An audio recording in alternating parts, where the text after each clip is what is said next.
This year not only saw the uprising for some great British homegrown talents, but it also saw the return of some as well. The one that I particularly looked forward to the most all of last year was Ed Sheeran. Despite all the negative comments that some critics may have thought and said about his previous works, all I saw was a solid, sturdy artist, very mature for his age to boot, releasing a solid album, dropping great track after great track, and was only going to go up from then on out. This year saw him drop Multiply, an album that I think surpasses his debut album, and saw the album become the biggest selling album of the year, almost selling 1.7 million copies as of recording, and spending 12 non-consecutive weeks at number 1. It also saw him score 2 number 1 singles. The first was Sing, which went to number 1 instantly. The second, however, took 19 weeks from his chart debut to eventually reach number 1. And honestly, I'm surprised it took that long. To be honest, choosing between Thinking Out Loud and Don't for what was going to make my top 10 list was a tight choice. What won it for Thinking Out Loud is that, in my opinion, I think this song just has that extra edge to it. Don't has a great amount of appeal to it, don't get me wrong, but I think it's a song that I would expect Ed to be able to do stylistically. Thinking Out Loud, on the other hand, is a completely different kettle of fish. Let's face it here, people. Romance isn't exactly the first thing that you would expect from Ed. Hell, this was the same guy who wrote the A-Team, and the love songs from his first album were solid, but they weren't exactly songs that I would classify as romantic. Thinking Out Loud, on the other hand, not only shows Ed in a much more mature light, but also shows that his chops have improved as a songwriter. A tightly knitted song both lyrically and musically, it's an ode to Sheeran's female lover, serenading that even when they go through times where age will catch up with the pair of them, his love is only going to remain as strong as it did when they were both much younger. It's a touching, heartwarming number that has scratched even further into the surface as to why the man is one of the best current artists out there today. Accessible, but with bundles of talent. For the last 10 years or so, it's pretty much become common for a song from the winner or any previous contestant who came out of the talent show contest, the X Factor, to appear on the top 100 list. More so than any other song, it tends to be their winner's song, which is a cover, and 9 times out of 10, that's the first and last time they'll ever appear on a top 100 list, or have a top 10 hit for that matter. This year, however, saw a song from a very unlikely source come along and pretty much blew me away with how good it was. And the funny thing is, it wasn't a winner. No, in fact, it was the person who finished 6th on the 2012 edition of the X Factor. This song was a huge surprise for 2 reasons. One, it came from a talent show loser who hadn't done anything for 2 years after leaving the public's consciousness. And 2, the song itself. Ella Henderson was basically the ballad singer of the X Factor, so to come out with a pop song and make it sound this good is mind-blowing. Many have compared Henderson's vocal abilities to the likes of Adele and previous winner of the X Factor, Leona Lewis, and you know what? If people are making those kind of comparisons, that can only be a good thing. Channeling a lot of soul in her voice, Ghost is basically a song about the protagonist's desires to rid herself of a previous lover, but no matter what she does or where she goes to avoid him, she can't get him out of her mind and he still invades her thoughts. Admitting that while she's well aware of the pain that she's being caused by this person, she can't help but feel smitten by him because she loves living in the sin. Usually creative control over songs from contestant winners, or in this case losers, is prohibited and is put in the hands of songwriters who usually give artists absolute drivel. In this case, however, it paid dividends that Henderson was allowed to contribute to this song, and partnered with Ryan Tedder,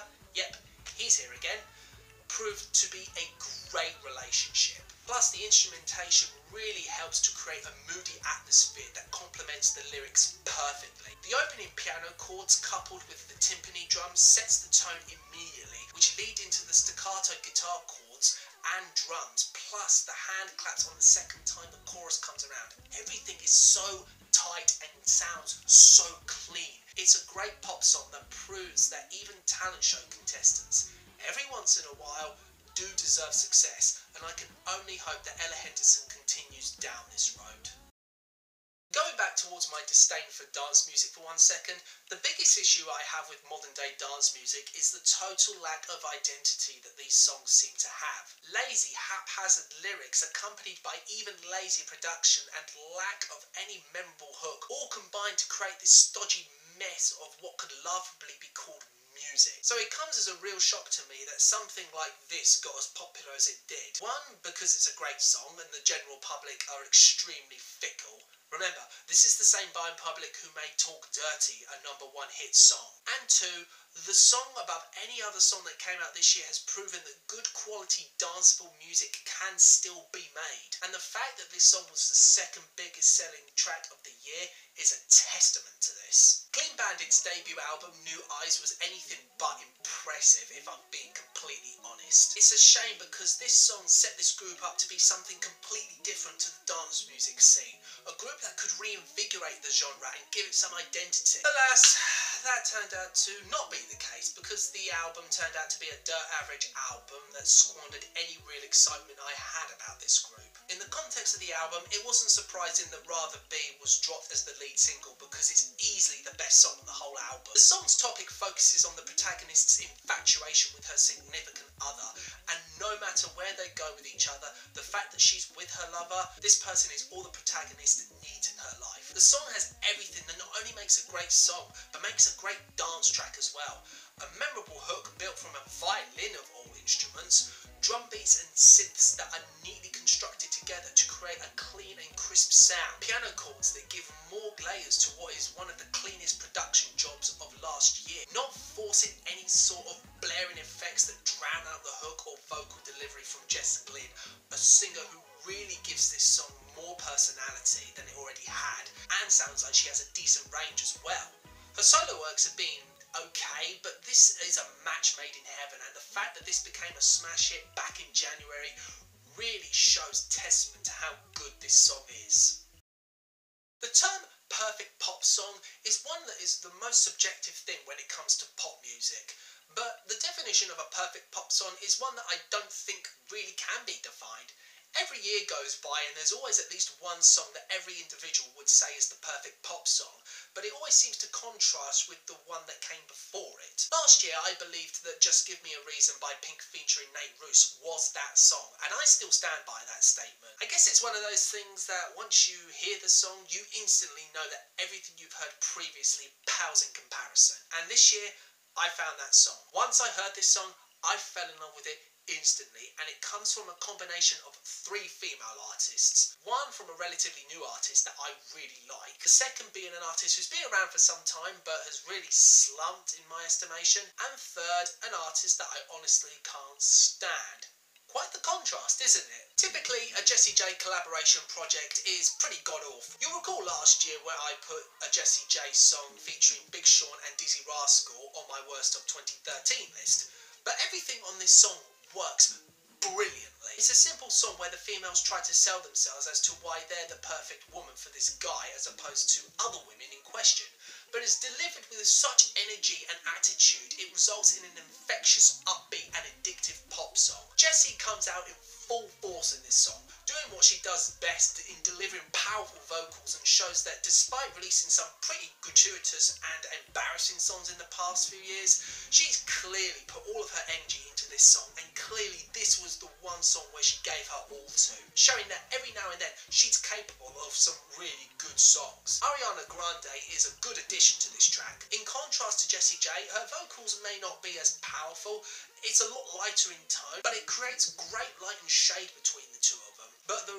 real surprise here is Nicki Minaj of all people, dropping what is easily her best collaboration piece that she's ever done. There's no gratuitous or vulgar lyricism, no stupid, retarded, ear-grinding noises or voice work. She just spits out a strong piece that flows brilliantly with the song that it does really make me wonder why she doesn't do this more. And while the production is too percussion heavy and lacks a melody to it, the very nature of this song isn't to be pretty or light or airy, but an in-your-face piece of electropop delivered by 3 very in-your-face female artists. And all gripes aside that some people have with this song, it just works. Fantastic.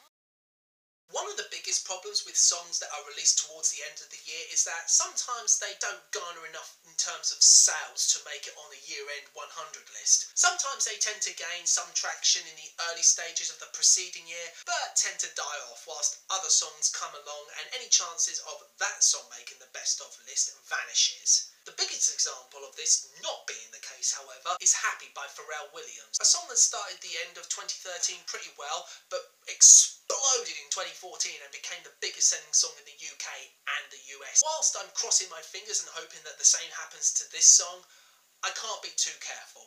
So here it is. Okay, how can I put this as bluntly as possible?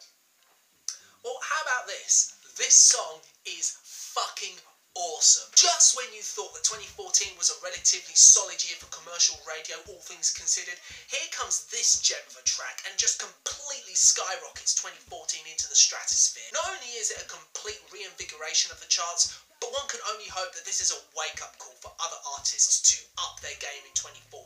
With this song not only dominating the end of 2014 but maintaining its traction into 2015 to the point where nothing seems to be able to topple this track off of the #1 spot. There's not one area of this song that I can pick fault with. The production, coming courtesy of the immensely talented Mark Ronson, is so tight, so clean and so perfect that there is not one single second of this track where it feels like an opportunity has been wasted. The combination of background vocals and using the voice as the hook for the song, drum beats, horn sections, electric guitar riffs and a stellar bass line straight from the opening note all the way to the end provides 4.5 minutes of energy that not only keeps your attention but doesn't get tiresome and just feels fresh with every passing second. The song in a nutshell is a send up to the classic funk and R&B tracks of the 80s, referencing a myriad of great songs including Earth, Wind and Fire's Get Away, the Gap Band's Oops Upside Your Head and the Sugar Hill Gang's Apache, just to name a few. Not only in the instrumentation but in the lyrical content and delivery. Yeah, it's essentially a brag song, but it's delivered with such conviction and both Bruno and Mark capture the spirit and essence of the song and the whole funk and boogie vibe that nothing about this song feels synthetic or false. The song would have easily have worked in the 80s, but the fact that it worked in 2014 and continues to work in the early stages of 2015, you know you have a goddamn classic on your hands with this one. And I can't wait, not only for Ronson's upcoming album, but also for the next time that these two collaborate.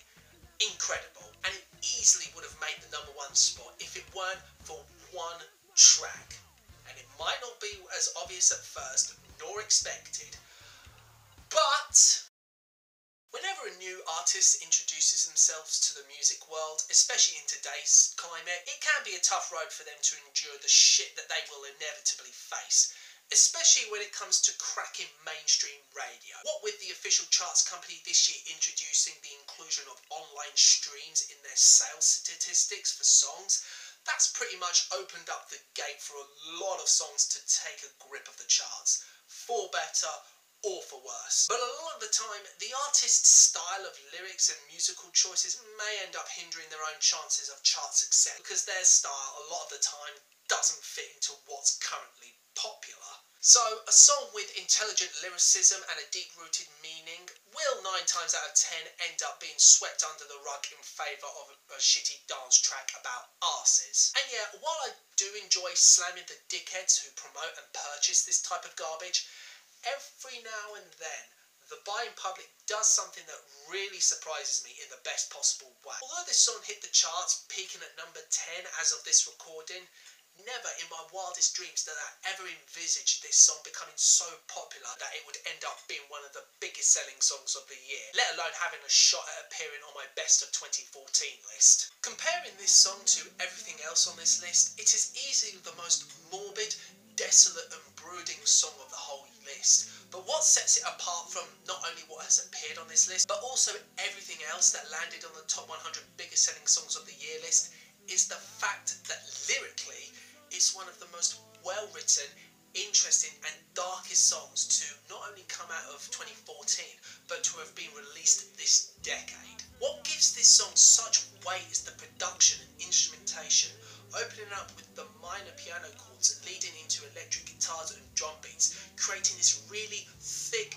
bass-heavy, sludgy, visceral piece that complements the lyrics perfectly. The song is very symbolic in its lyricism, with the singer comparing his lover to a religion, in how his lover demands him to forsake everything, devote himself to her, worship her, all the while admitting to being born sick, a reference to a quote made once by the late atheist Christopher Hitchens. His lover is his absolution and salvation, and whilst those around them proclaim their love to be a sin and an abomination, the protagonist feels at one with this person, and that no outside interference is going to dissuade him otherwise. An incredibly hyperbolic piece of writing that is rooted a lot deeper than at first glance. What makes this song such a strong piece of work is the inspiration behind the lyrics. Stated in numerous interviews, Hosea got his inspiration from humanity at its most beautiful but also at its most ugly. Portrayed even further in the music video, which is simple yet stunning, highlighting that sexual orientation is natural, yet there are people and organisations on this planet who try to make those people feel shameful about their orientation. In particular, homosexuality is something they see as unnatural and sinful, or that they've been corrupted. And this song brings out all of those issues to light. This song applies across the board regardless of orientation or who you fall in love with, and that regardless of sexuality, love really is a beautiful thing that should be celebrated and not defamed or demonised. No other song this year can conjure up these kinds of feelings, and with all of these considered, Take Me to Church by Hosea is my pick for best hit song of 2014. Well, that felt good, so thank you for watching. What did you think? Do you agree with my choices, disagree with them? Whatever your feelings are, leave them in the comment section, leave your top 10 lists, and remember, all comments are welcome. And until next time, I'm That Song Review Guy, and take care.